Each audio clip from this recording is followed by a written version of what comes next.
Alguns dias atrás eu gravei um vídeo aqui dentro do carro e foi surpreendente a reação, porque pouquíssimas pessoas comentaram sobre o conteúdo do vídeo. As pessoas comentaram mais sobre o carro, né?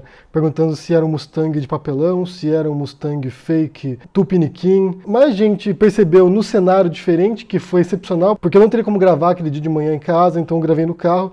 Então foi uma coisa assim muito estranha assim, a reação. Eu tava com meu filho atrás também, foi outra coisa que as pessoas perceberam, né? A cabecinha dele lá atrás. Foram dois elementos que mais chamaram a atenção naquele vídeo. Gravar no carro, e isso remeteu a um outro youtuber aí, neoconservador, que gosta de se gabar dos carros que tem. E o meu filho atrás quietinho durante bom tempo, ali acho que foi uns 20 minutos gravando, e ele ficou quietinho, ele é obediente, geralmente respeita meu horário de gravar os vídeos, é que eu peço para ele ir pro quarto, ele vai lá e fica quietinho. Nem sempre foi assim, às vezes ele atrapalhava bastante. Então, dada essa repercussão, dada essa reação das pessoas em relação ao carro, eu resolvi fazer um vídeo hoje que vai ser um pouco diferente, vai ser aqueles tipos de vídeos aleatórios, nos quais eu falo um pouco sobre mim, e o tema do vídeo vai ser por que eu não tenho Mustang. E por quê? Por que eu não tenho Mustang? Primeiro de tudo, porque eu não quero. Na verdade, eu não quero, não me interessa. Eu peguei nojo de Mustang. Sério, gente. Assim, tipo, pode parecer exagero, mas onde a gente mora aqui, tem bastante pessoas que tem Mustang e quando o carro passa, a gente tira sarro, vira piada. Virou piada aqui em casa. Mustang virou piada. Então, peguei um pouco de nojo. Eu acho que esse youtuber criou uma propaganda negativa do carro. A Mustang deveria processá-lo e pedir indenização por perda de clientes. Porque, sinceramente, a imagem vinculou com esse carro agora e associou a uma pessoa escrota, uma pessoa nojenta, uma pessoa repugnante. Então, não tenho Mustang porque eu não quero, porque eu fiquei com nojo do carro. Não porque seja caro, porque na verdade aqui na Europa, aqui na Espanha, eu já mostrei para vocês isso, tanto nos Estados Unidos quanto na Europa, não é tão caro assim, não é um carro de luxo, não é um carro de alta classe, é um carro que qualquer pessoa, qualquer casal que ganhe salário mínimo aqui na Espanha teria condições de financiar um carro usado aí de 2015, 2016, dependendo do modelo. Então não é uma exorbitância, não é um carro luxuoso. Na Europa, pelo menos, não é um carro de gente rica. Está na faixa de outros carros familiares, por exemplo. Está na faixa de preço de um Volkswagen Mocha, por exemplo. Não é um carro realmente muito impressionante em termos financeiros. É mais por estilo, é mais por gosto pessoal mesmo. Isso não quer dizer que não tenha carros que me impressionem, não, porque assim, embora eu não seja muito ligado nisso, alguns modelos aí, algumas marcas particulares, realmente eu olho assim, caramba, olha que legal. Um deles é o Aston Martin, né, que é o carro do James Bond. Quando eu vejo um Aston Martin passando, eu falo, porra, que carrão. Ou, por exemplo, um Porsche Panamera, que aqui tem muito também onde eu moro, e quando eu vejo um Panamera eu acho muito bonito. Mas no fundo, gente, eu não tenho realmente essa tara por carros, eu acho que é uma fixação ali que não me diz respeito, não tem nada a ver comigo. Assim como outras fixações, para mim, fixação por carro tem muito a ver com uma questão fálica. Bem, Freud explica, né? Se você analisar a psicanálise, eles falam muito sobre isso, né? Sobre o carro, sobre como a arma e o cigarro é uma extensão do falo do homem. Então tem muito a ver com autoafirmação sexual, tem muito a ver com questões de masculinidade, ter que provar. Talvez uma masculinidade mais frágil que precisa provar também através daquilo que ele possui, através dos seus pertences. Isso tem a ver com o carro, com armas também. A gente já falou sobre isso anteriormente, eu fiz um vídeo bastante interessante sobre esse assunto, que era sobre o micropênis do Eduardo Bolsonaro, né? A tiração de sarro que ocorreu na internet. Eu vou já fazer na descrição aqui linkado esse vídeo, porque é bastante interessante essa questão aí de armas e de carros como extensão do pênis do homem. E como os homens projetam a sua masculinidade nesses objetos. Ao meu ver, particularmente, reflete uma insegurança mesmo. Se alguém quiser me impressionar com alguma coisa material, por exemplo, seria se você tivesse na sala da sua casa, por exemplo, um quadro do Jackson Pollock, ou se você tivesse um Kandinsky na sua casa. Aí sim você me impressionaria. Aí sim eu ficaria, caramba, que legal. Ou se você tivesse a primeira edição do Ulisses James Joyce autografada. Eu ia realmente falar, caramba, que impressionante. O carro não me impressiona muito, não. Eu nunca tive interesse por isso. Só pra você ter uma ideia, gente, eu fui tirar minha carteira de motorista quando eu tinha 30 anos, e não porque eu não pude tirar antes, porque realmente não quis. Eu não precisava de carro, morava em grandes cidades que tinha transporte público bom, então eu nunca precisei de carro e nunca tive essa, nunca tive essa vontade, nunca tive essa fixação. Se você pegasse e me desse $200 mil hoje, uma mala que fizesse na minha frente, me desse de presente, comprar um carro fodão assim seria uma das últimas coisas que eu teria como meta, como prioridade. Eu teria muitas outras coisas mais interessantes para fazer com aquele dinheiro do que ter um carro na garagem. E aqui, além de passar por essa fixação sexual, né, essa extensão do falo do homem, também eu penso em termos práticos, na verdade, né? Porque se for pensar, por exemplo, quantas horas por dia você utiliza um carro? Faça conta aí, faça conta você aí, na sua casa. Pegue ali e calcule quantas horas por dia você passa dentro do seu veículo. Eu aqui em casa, gente, num dia que eu use muito o carro, eu passo no máximo 1 hora dentro do carro.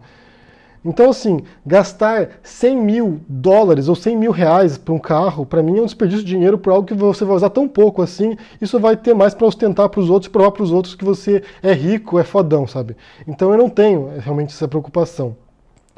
Para mim é mais interessante, por exemplo, pegar um dinheiro que eu tenha e gastar numa viagem, ir para um lugar que eu tenha vontade de conhecer, algum lugar no qual vai me acrescentar culturalmente, que eu possa ir visitar museus, que eu possa conhecer pessoas diferentes, de outras culturas, ouvir um outro idioma que eu não conheça e possa aprender algumas palavras. Vocês devem saber, eu já falei isso em outras circunstâncias aqui, que nos últimos mais de 10 anos, 13 anos, a gente está fora do Brasil aqui, a gente é imigrante. A gente foi embora do Brasil em 2006, então nesse período a gente morou em vários países diferentes. E durante um período, quase 2 anos, nós passamos morando em diferentes cidades na Europa, 1 mês em cada local diferente. E eu, pessoalmente, prefiro gastar meu dinheiro assim. Prefiro gastar meu dinheiro buscando experiências e vivências mais do que coisas materiais. E esse tempo na estrada nos ensinou uma coisa muito valiosa, que é o minimalismo. É você viver com pouco, é você realmente aproveitar as coisas e ter pouco material, sabe? A gente tinha poucas roupas, a gente só podia levar aquilo que coubesse no carro, então a gente tinha poucas roupas, poucos objetos, alguns poucos brinquedos do meu filho que a gente levou também. Então tudo que a gente pudesse enxugar e reduzir nossa vida, a gente conseguiu naquele período. Na verdade, idealmente, para mim, assim, eu gostaria, né? Agora nem tanto, agora como a gente está mais fixo aqui, a gente começa a acumular mais coisas, mas a minha meta de vida seria ter todas as minhas coisas numa mochila. Sabe, não carregar peso, não ficar, sabe, com um monte de coisa. Agora, como eu tô em casa aqui, a gente tá num apartamento fixo agora, começa a comprar livro, começa a acumular um monte de tralha, um monte de coisa que você não precisa, que você não usa, que você vai acumulando, e quando você vai ver, sabe, não tem serventia nenhuma.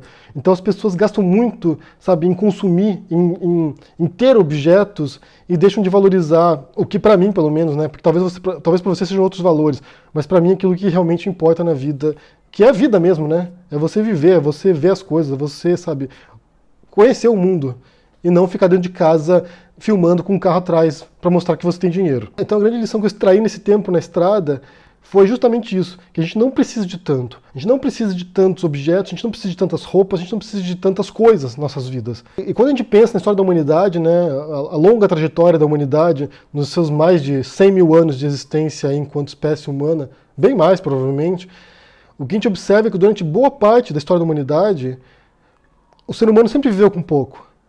Eram tribos nômades, eram povos nômades que ficavam vagando, coletando, caçando, sempre tiveram poucos. A ausência de material sempre foi uma característica própria do ser humano. E dos animais como um todo, se você observar outros animais também, eles têm pouca coisa, né? Aquilo que eles comem, aquilo que eles caçam.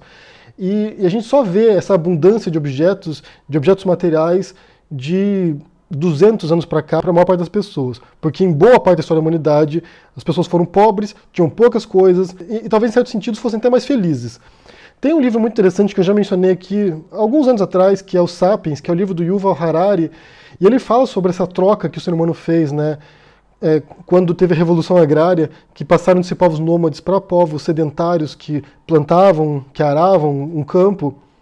Então deixam de ter esse movimento constante em busca de sobrevivência e passam a ter um terreno próprio para sobrevivência, como foi um pacto faustiano, como foi uma troca para pior na história da humanidade. Porque antes tinha uma dieta mais diversificada, tinha uma vida muito mais ativa, muito mais, sabe, na natureza mesmo, você convivendo com outras espécies e andando pelo mundo, e depois você passa a ter o seu local próprio ali, no qual você fica enraizado e tem uma dieta muito pior, uma dieta muito menos saudável, e uma vida, de certo modo, muito menos feliz também. Talvez com uma rotina muito mais rigorosa. E isso foi piorando. Se a gente for observar aqui, a gente foi piorando com o passar dos séculos, né?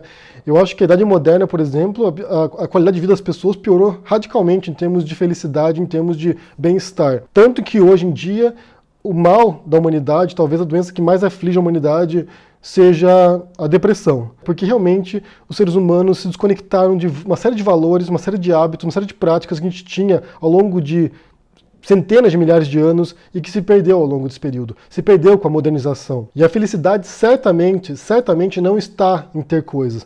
O próprio Harari fala nisso em outro livro dele também, que é Homo Deus, no qual ele aborda outros aspectos do ser humano, né, sobre o futuro da humanidade. Ele fala sobre isso, sobre como a felicidade, quando foram tentar medir, né, quando foram tentar avaliar quais são os elementos que impactam a nossa felicidade, e ele fala justamente sobre isso. Ele fala assim que ter objetos, você vai lá e compra uma casa, ou você vai lá e compra um carrão, ou você vai lá e compra uma roupa cara.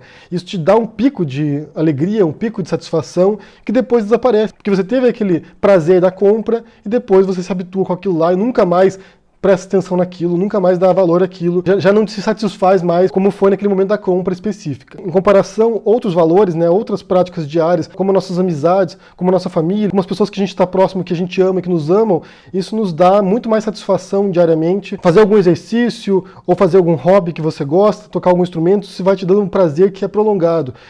Inclusive essas práticas prolongadas, como disse, como tocar um instrumento, isso te dá um desafio constante de sempre se superar, e isso sempre vai te dando certos prazeres, micro prazeres, né? Porque você sempre vai se superando e sempre vai se realizando naquele ofício. Ou trabalhar com alguma coisa que você gosta também. Acho que a pior coisa que pode ter na vida de uma pessoa é passar 25 anos da sua vida, ou mais agora, sabe, sei lá, quando vocês vão se aposentar agora com essa reforma da Previdência, é você passar a vida inteira trabalhando com algo que você não gosta. Você está escravizado num trabalho que não te dá satisfação nenhuma, não te dá nenhuma realização. E essa é outra questão que a gente observa também na modernidade, na era industrial. São milhões de pessoas fazendo trabalhos monótonos, trabalhos mecânicos, que não dão nenhum tipo de satisfação e que alienam essas pessoas. E aqui a gente retorna também à noção do Marx, né, de alienação, que é quando você realiza um trabalho, perfaz um trabalho cuja natureza você não compreende. Então você trabalha numa linha de montagem de uma fábrica, parafusando uma coisa, e você não sabe qual é o produto final. Você não tem ideia do que está parafusando. Então você é desconectado do seu trabalho, você vira mera mão de obra. E aqui eu quero rememorar uma frase do Mujica, do ex-presidente do Uruguai, que dizia exatamente isso, né? Que o dinheiro, na verdade, ele é o tempo de nossa vida. A gente vende nosso tempo para uma empresa, a gente vende nosso tempo para o nosso trabalho, para que em troca do nosso tempo a gente possa ganhar dinheiro, o dinheiro é o valor do nosso tempo, de ganhar o nosso dinheiro para comprar coisas. Só que o dinheiro a gente gasta, a gente perde o dinheiro, a gente desaparece com o dinheiro, né?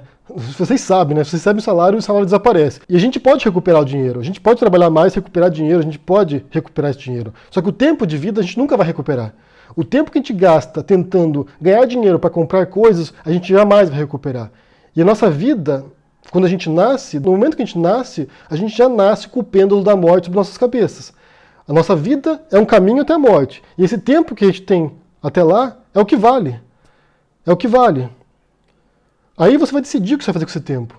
Que tipo de coisas você vai valorizar e como você vai dedicar seu tempo. Para que você vai gastar seu tempo? Vai ser para gastar seu tempo, para ganhar dinheiro, para comprar coisas que ninguém se importa no final das contas, nem você se importa muitas vezes, ou vai ser para utilizar esse tempo para viver coisas que te dão algum tipo de satisfação real e que tem valor de fato para você. E que seja bom para você, e não para provar para os demais.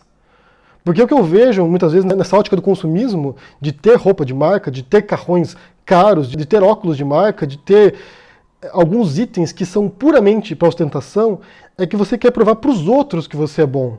Você quer provar para os outros que você tem dinheiro. Não é algo para você. Não é algo que te dá satisfação, não é algo que realmente te realiza. E deve ser muito triste você gastar sua vida inteira, o tempo de sua vida, para ganhar dinheiro, para comprar coisas, para provar para os outros que você é bom. Realmente são valores que para mim não fazem sentido. Não fazem sentido. E se eu olhar em retrospecto, todas as escolhas que eu fiz na minha vida, ou quase todas, né, porque nem sempre a gente acerta, mas boa parte das escolhas que eu fiz na minha vida foram em busca de decisões para me deixar feliz, para me realizar. Para que eu possa me sentir bem comigo próprio. E sem precisar provar para ninguém nada. E sem precisar provar para os outros que eu sou bom, que eu posso, que eu sou rico. Nada disso, gente. As decisões que eu tomei foram para provar para mim mesmo que eu posso. Então, se eu for responder a pergunta inicial aqui desse vídeo, por que eu não tenho Mustang? Porque eu não quero, e porque eu não quero gastar o tempo da minha vida para ganhar dinheiro, para comprar um carro, para mostrar para os outros alguma coisa, para provar para os outros alguma coisa. Eu não me importo. E talvez esse seja o maior segredo para mim também, na hora da escrita, de escrever meus livros e na hora de produzir os vídeos aqui do YouTube. Porque eu não me importo com o que os outros pensam de mim. Eu sei que aquilo ali que eu faço tem importância para mim, principalmente, antes de tudo. Se não tivesse importância para mim, eu não estaria aqui gravando esse vídeo. E depois, eu espero que isso também tenha importância para os outros. Mas realmente não me importo se as pessoas me odeiam. Não me importo. Não importa se as pessoas, sabe, não vão com a minha cara. Não me importo. E para concluir aqui, uma última coisa. Eu imagino, né, eu espero pelo menos, né, se isso não ocorrer, a gente está fadado enquanto espécie, que nós estejamos entrando numa era de menos consumo, de menos, sabe? Porque o mundo não vai comportar esses hábitos de consumo que a gente tem. Não vai comportar. Não tem recursos suficientes para 7 bilhões e meio de pessoas no planeta consumindo desenfreadamente. Não é possível isso. Uma hora esses recursos vão se esgotar e a gente está ferrado. Então eu imagino, eu suponho que em algum momento terá que haver uma mudança de pensamento, de consciência, para que nós passemos a compreender que menos é mais. Que menos em termos materiais. E talvez buscar mais experiências, mais vivências que nos enriqueçam. Se a gente não fizer isso, se não houver essa guinada, essa mudança de percepção, realmente a gente como espécie está fadado. Eu tenho minhas dúvidas se a gente tem capacidade de aprender com os erros. Eu tenho minhas dúvidas. Talvez a gente não aprenda, talvez a gente seja destruído, talvez a gente destrua o meio ambiente, destrua os animais, destrua o planeta, a gente morra, todo mundo aqui. Talvez seja a única possibilidade. Não sei se a gente vai aprender isso. Não sei se a gente vai conseguir tomar uma consciência antes do momento final, sabe? Mas imagino que se a gente conseguir reverter esse rumo para a autodestruição, será através dessa conscientização de que menos é mais. Que a gente precisa de menos coisas, bem menos coisas. Eu quero saber o que vocês pensam sobre essas questões aí de consumo, né? Consumismo, dessa vida sempre comprando coisas. O que vocês pensam sobre isso? Como vocês se veem também nisso, né? A sua relação com os objetos, com o consumo, como vocês observam? Deixa aqui no comentário, deixa o joinha, assine o canal, ajude no Apoia, e a gente se vê por aí. Abraço e até mais. Tchau!